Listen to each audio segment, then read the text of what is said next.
Hey sports fans, my name's Connor Bennion. I'm your host for the Babbling Bennion. Welcome to episode number 7 of the Babbling Bennion. Today, November 25th, 2022. I told you I'd be back. The glorious day has arrived, a day that we've been waiting for a while. The United States men's national team meets England's men's national team in the World Cup in Group B play. And I hear the cries. I hear it 0-0, what a boring game. But if you watch this game, it was anything but. It was two teams constantly feeling each other out, trying to throw some haymakers. USA with Christian Pulisic had a strike bounce right off of the crossbar. England had a golden opportunity towards the end of the game to take the lead with a unmarked header in the box on a corner set piece. I mean, I thought it was a tremendous game. Above all, as you can tell, I've got my USA jersey, I've got my USA jacket, I've got my USA scarf around my neck. I thought that this was a great game because of the way that the U.S. were able to compose themselves and take on a team that went to the semifinals of the 2018 World Cup in Russia. This is a really good England team, 5th ranked in the FIFA rankings. And what I think is super important is the fact that they held Harry Kane, really the ultimate leader of that England squad, really in check. I thought it was a great game. Again, in case you missed it, spoiler alert, it was 0-0 draw. And it just shakes up the group and makes this group so much more interesting. Just quickly to bring up the standings, England is in first place with 4 points and a +4 goal differential. Goal differential is going to be huge. I'll bring that up in a second. 6 goals for, 2 goals allowed. Iran with a enormous win that we'll talk about very shortly. They had a huge 2-0 victory over Wales this morning. I think it was like 3 a.m. Mountain Standard Time. Iran, second place in the group with 3 points, 4 goals for, 6 against, and we'll come to that in just a second. United States in third place with 2 points, 1 goal for, 1 goal against. Again, that was in the Wales game. It was a 0-0 draw today. And then Wales, 1 point, 1 goal for, 3 goals allowed. They were blanked. They again were blanked by Iran 2-0 to this morning. So here's what it comes down to, and what just to give you the breakdowns and what you can expect. On Tuesday, Wales and England play at noon, Mountain Standard Time. USA and Iran play at noon, Mountain Standard Time. So they'll play at the exact same time, so neither team can really feel out what they need to accomplish, but we know what each team needs to accomplish. USA, starting with them, because this is who we're talking about. I've got the flag behind me. USA needs a victory to guarantee by themselves all the destiny in their hand that they advance to the knockout stage. A win over Iran and the United States move on to the knockout stage. That is with a win.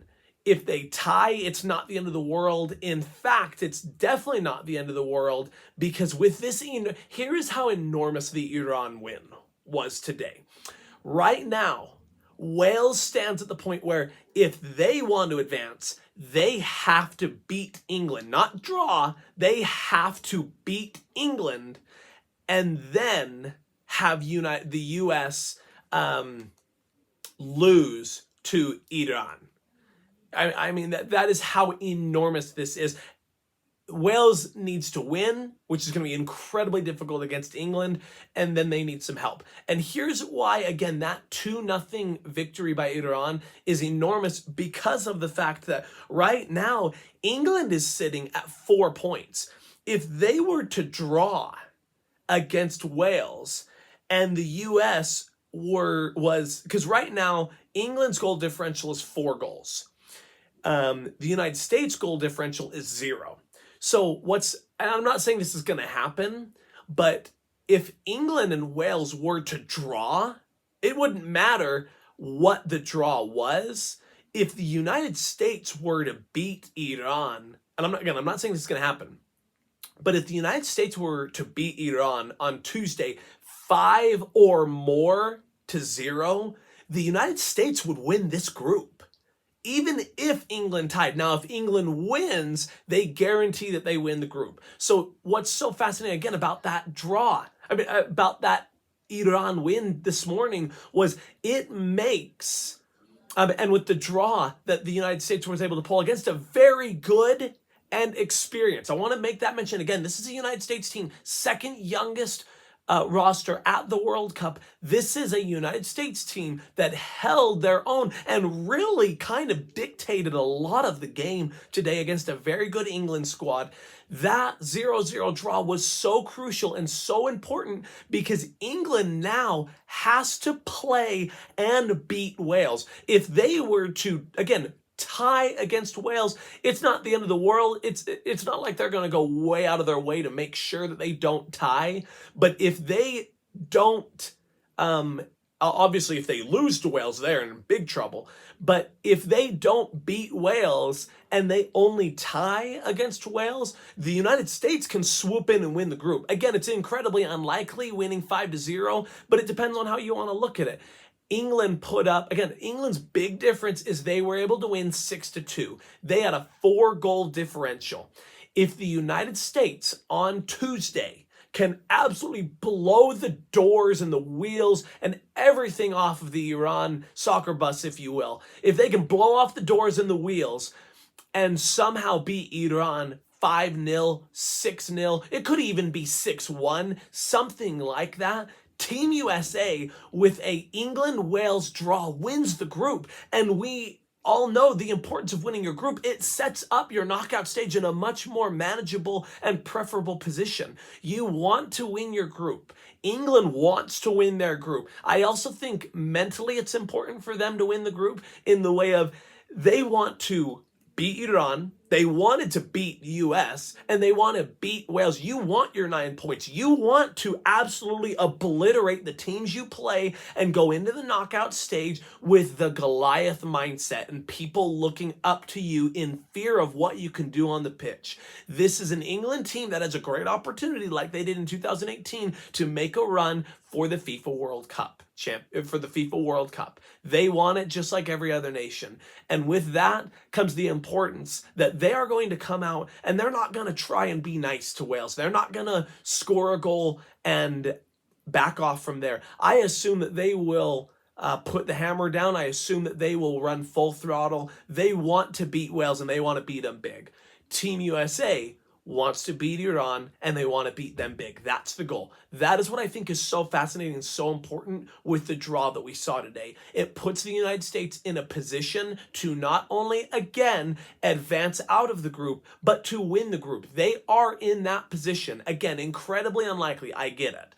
But they are in that position. What will the U.S. look like moving forward against a really good England team? They had some offensive moments, so I wonder if they can piece that together, pedal to the metal against Iran, and really put the pressure on England. Again, right now, England is in first place with 4 points and a +4 goal differential. Again, remember, goal differential is the tiebreaker in who wins the group should the points be the same, which is fascinating because, again, England right now is at 4 points. With a draw to Wales, obviously their goal differential doesn't change. They would end at 5 points.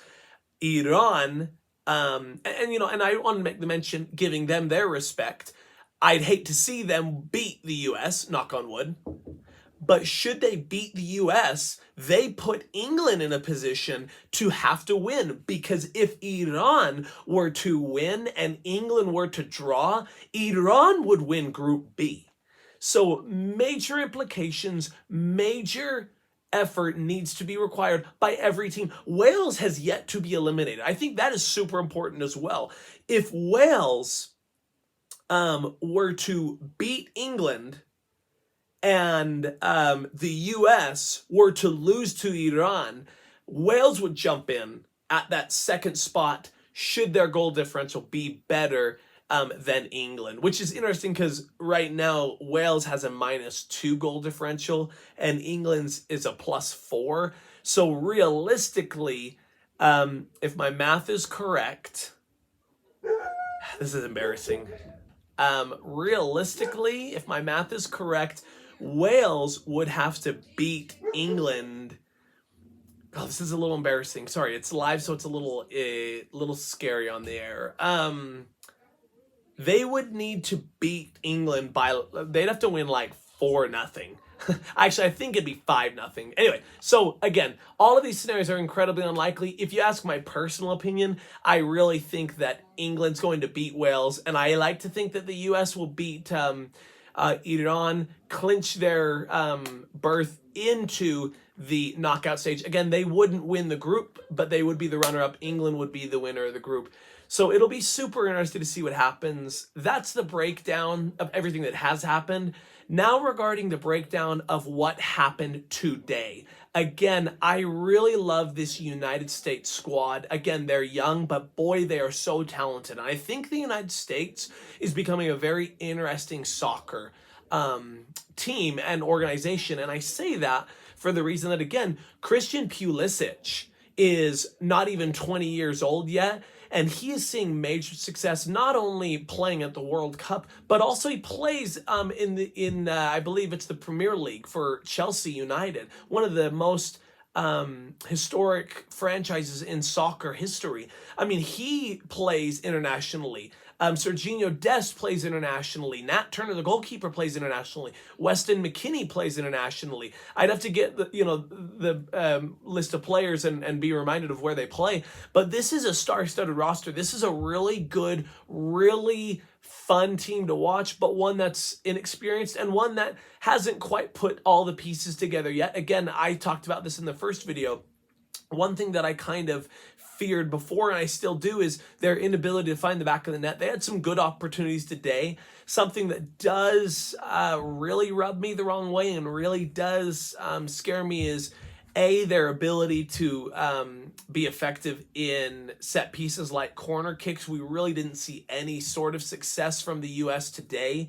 So that's a little bit alarming. But again, just ultimately their inability to find the back of the net in general. Again, I'm not saying that they should have scored 3 goals on Wales, but it was brought up that realistically, I think we all were expecting a United States victory over Wales, not a draw. And, how amazing would it have been had they beaten Wales and tied against England today? Both England and the United States would be at 4 points, and it would come down to who has the better goal differential going into the third game. And especially, and that's if both teams won. If England were to draw with Wales and the United States beats Wales, they win the group immediately. Doesn't matter what the goal differential is. So today, again, was, dare I say, a really good day for the United States men's soccer team. I thought they played well again. I thought that they, again, really were going in a game that everybody wanted to see. It was one of the most highly anticipated, well-attended games, and I assume well-watched games. I know, again, I had my eyes glued the whole entire game. It was a tremendous match. Again, I get that 0-0 can not seem all that exciting, but I really enjoyed the entire game. It was quite a slugfest. Again, some major moments by England where I really thought that this was going to be it, because obviously if you go down 1-0, the best you can hope for is a 1-1 draw, really, against that good of a team. So I look at the United States, and I do believe that today was a major victory. I thought today was a great, successful day, and I look forward to seeing what they do Tuesday against Iran. Again, Wales and England play Tuesday at the exact same time that the United States and Iran meet up in the Group B finales. I look forward to seeing this United States team. I think we all need to support them, give them our best hopes and wishes, and pray for their success, because this is a team, and this was kind of brought up earlier on the broadcast today of the game, of where the World Cup road is so fascinating, because things happen that nobody sees coming, and the soccer gods, I think it was brought up, sometimes they have different plans than what we're anticipating. Would love to see the United States at least advance out of this group. Again, they have an opportunity to still win the group, as unlikely as it is, but I'd love to see them advance and see where they can go. This is a young team that loves to run, that has some great playmakers. Again, we saw Weston McKennie come an absolute really changed the game. And I wanted to give, a shout out to Adams as well, the captain for the United States men's national team. Saw some great plays from him.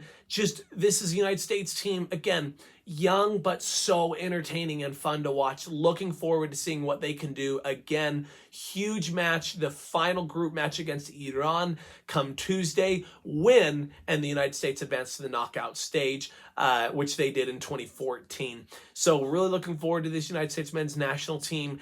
That is all for the Babbling Bennion today. Again, I told you I would continue to cover this team. Thank you for joining. Check out the link below to my other podcast, Unbiased, if you are interested in more content. Please remember to like, comment, subscribe, and share. Have a great day. Go USA. Again, Tuesday against Iran. Group B play comes to an end. We'll be rooting for the red, white, and blue. Thank you. Have a great day. Hope you had a wonderful Thanksgiving, and looking forward to talking to you on Tuesday.